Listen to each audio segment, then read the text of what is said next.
Ayan, ayan. Naglakad na nga kami dito ng aking mga katrabaho. Buhat-buhat ni Jomel ang kanyang anak. Kasi pagod na raw, sabi magja-jogging, pero ang dami namin pinamili sa Omping. Ingbitin ba yun? Kaya binaba niya yung kanyang anak kasi mabigat daw. Lakad uli. Ang layo lang nga ng nilakad namin dito. Galing kaming Binondo tapos umiko. Ayan, nabulunan patuloy. Sorry naman dong. Lakad kasi galing kaming saan nga kami galing? Nalimutan ko to. Sorry naman. Ayan, kumain kami dito sa may Divisoria eh. Tapos nilakad na lang namin pauwi hanggang Moraita.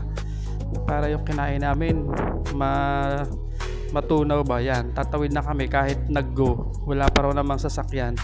Takbo, takbo, takbo kasi magugo na agad. Ayun no, hating gabi na po yan. Mga mag-alas 12 na po ng hating gabi. Wala na masyadong naglalakad dito sa may bandang LRT2. Tinan mo si Piapia, lakad pa rin. Hindi na papagod. Ayan, nandun na yung mga kasama natin, no. Ayan, no. Oh, ay, lakad pa rin, oh. Nagtatawanan po yung mga yan sa likod ko.